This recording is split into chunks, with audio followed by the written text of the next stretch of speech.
प्रिय साथियों नमस्कार। आशा है आप प्रसन्नचित होंगे। आइए आरंभ करते हैं भाग 24 आपके अपने कृष्णपाल के स्वर में। रात में दीवान जवाहर सिंह ससैन्य आ गया। रानी ने आदेश भेजा कि नगर और किले का प्रबंध करो और कल दिन में मिलो। दूसरे दिन महल में बहुत से लोग उपस्थित हुए। सेना और शासन से संबंध रखने वाले सरदार, कर्मचारी, जागीरदार, जनता के साहूकार, मुखिया और पंच। रानी पर्दे के पीछे बैठी। कहा, कल कठिनाई के साथ मैंने नगर को लूटने से बचाया। विद्रोही तो यहाँ से चले गए, परंतु यह अवस्था छोड़ गए हैं।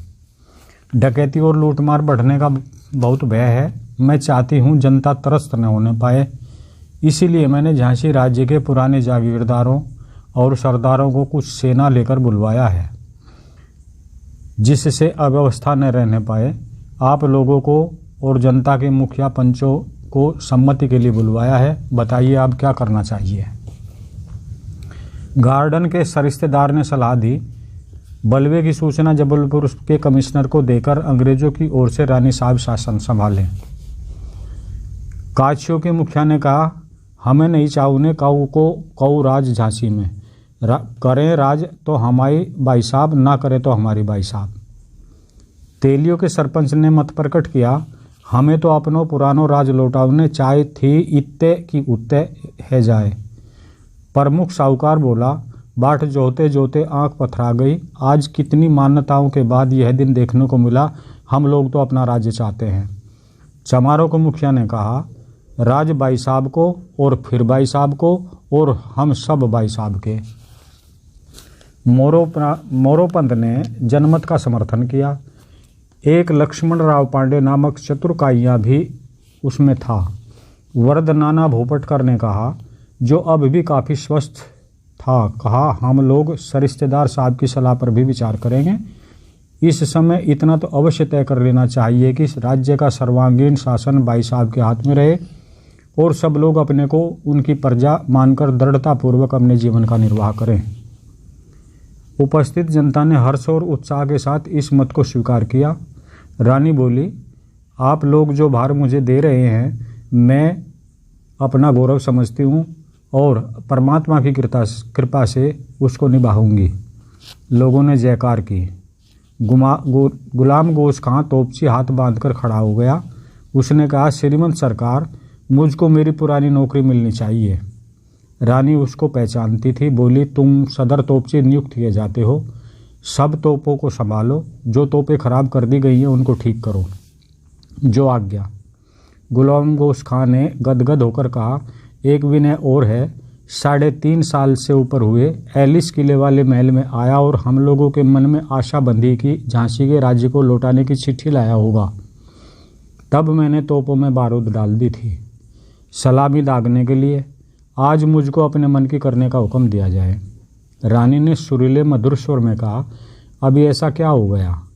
गुलाम गोश खां, हो गया सरकार, हमारे दिलों में हो गया, दिलों के बाहर हो गया है।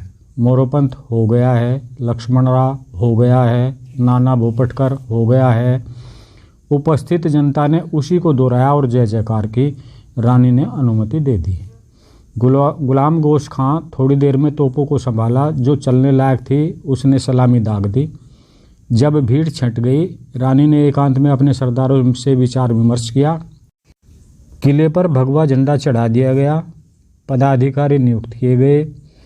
लक्ष्मण राव प्रधानमंत्री, बख्शी और तोपे ढालने वाला भाऊ प्रधान सेनापति, दीवान जवाहर सिंह पैदल सेना के 3 कर्नल, एक दीवान रघुनाथ सिंह, दूसरा मोहम्मद जमी खान, तीसरा खुदा बख्श।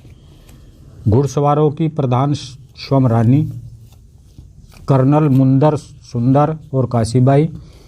तोप खाने का प्रभाव गुलाम गोश खां। नायब दीवान दुलाजू, न्यायाधीश नाना भोपटकर। मोरोपंत कम ठाने के प्रधान, जासी विभाग मोतीबाई के हाथ में नायब जूही। पुलिस, माल विभाग, दान धर्म विभाग इत्यादि के सभी कर्मचारी नियुक्त कर दिए गए। सब कर्मचारियों को अपने अपने विभागों को दृढ़ता और सावधानी के साथ संभालने और चलाने का आदेश रानी ने कर दिया। सवेरे से ही रिसाले और पैदल पलटनों की कवायद और निशानेबाजी शुरू हो गई। समय पर बिगुल बजा और ठीक समय पर सब काम हुआ और होता रहा। सेना में लगभग सभी पुराने सिपाही आ गए। नई भर्ती भी बहुत हुई। सब जातियों और वर्गों के आदमी लिए गए। रानी की हिदायत थी कि सेना को सारे राज्य की जनता अपना समझे और यह तभी हो सकता था जब सेना में सब जातियों के लोग रखे जाते। झांसी का राज्य लेने पर अंग्रेजों ने लगभग सब पुरानी तोपों को कीले ठोककर बेकार कर दिया था। इनमें से एक भवानी शंकर नाम की थी, जिसको सन 1781 में राजा उदयत सिंह के राज्यकाल में उस्ताद जयराम ने ढाला था। तोपों के ढालने के कारखाने को चालू करने का कार्य तुरंत शुरू कर दिया गया। गोले गोलियां बनने लगे। तलवारें, बंदूकें, पिस्तौलें इत्यादि तैयार करने का भी काम जारी हो गया, परंतु नए हथियारों का कारखानों से बनकर निकलना शीघ्र संपादित नहीं हो सकता था। इसलिए रानी ने जहां मिले पुराने हथियार इकट्ठे किए। जनता ने जी खोलकर रुपया दिया। गुलाम गोश खां ने 2 दिन में तोपों को ठीक कर लिया। कुछ तोपें गड़ी हुई पड़ी थी, उनको भी संभाल लिया। यह अच्छा हुआ, क्योंकि राज्य को हाथ में लेने के ठीक 5 दिन बाद 13 जून की रात को रानी को मोतीबाई ने खबर दी कि करेरा के किले पर सदाशिवराव नेवालकर ने हमला किया है और काफ़ी सेना इकट्ठी कर ली है। सदाशिवराव झांसी की गद्दी का दावेदार था, झांसी में ही रहता था। 31 मई की हलचल की उसको खबर थी। वह अपनी लूढ़िया मारने के लिए झांसी से निकल गया। गांव में लोग क्रांति के लिए तैयार थे ही। बहुत से मनचले नौजवान हथियार बांधकर सदाशिव के साथ हो गए।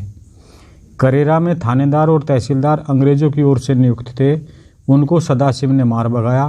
तुरंत अड़ोस पड़ोस के जागीरदारों से रुपया वसूल किया और 2-1 दिन के भीतर ही अभिषेक करवा लिया। पदवी धारण की महाराजा श्री सदाशिव नारायण, और प्रसिद्ध किया कि मैं ही झांसी का सच्चा और सही अधिकारी हूँ। गांव-गांव में अपने महाराज होने के घोषणा पत्र भिजवाए।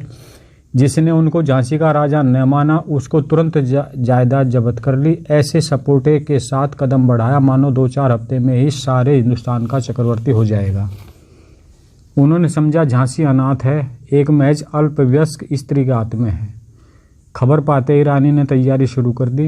नगर का प्रबंध मजबूत था ही। उत्तर, पूर्व और दक्षिण के भागों का शीघ्र संतोषजनक प्रबंध कर लिया। करेरा के पश्चिम दिशा में था। गड़बड़ केवल इसी दिशा में महाराज सदाशिव के कारण थी। झांसी की सेना अधकचरी थी, परंतु सेनापति चतुर और उत्साही थे। करेरा कूच करने के पहले तीनों सहेलियों ने मुस्कुराकर रानी से कहा, तुम तीनों कर्नलों की परीक्षा महाराज सदाशिव नारायण के सामने होगी। मुंदर बोली, यदि महाराजा साहब हमारे जनरल का नाम सुनते ही भाग गए तो? रानी हंसी, जैसे मोतियों में आभा बरसाई हो। काशी शांत प्रकृति के होते हुए भी खूब बहुत हंसी। रानी ने कहा, काशी में बिल्कुल पीछे रहूंगी, तुमको आगे जाकर लोहा लेना पड़ेगा। काशी बोली, भाई साहब उस समय तो आपका घोड़ा न मानेगा या आप न मानेंगी। रानी ने कूच कर दिया। वह इतने वेग के साथ अपने घुड़सवारों को लेकर करेरा पहुंची कि महाराज सदाशिव को लड़ने तक का मौका नहीं दिया। रानी ने पहुंचते ही करेरा के किले को ऐसा घेरा कि सदाशिव ने मुश्किल से भागकर अपनी जान बचाई। सिंधिया के राज्य में नरवर में जाकर दम लिया। वहां से सदाशिव ने सिंधिया की सहायता की याचना की। ग्वालियर से थोड़ी सी सहायता आई, परंतु रानी ने सदाशिव को नरवर में घेर लिया और पकड़कर झांसी ले आई तथा झांसी के किले में कैद कर दिया। भाग 24 यहीं पर समाप्त करते हैं। कृपया चैनल को सपोर्ट करें। आपका कृष्ण पाल। धन्यवाद।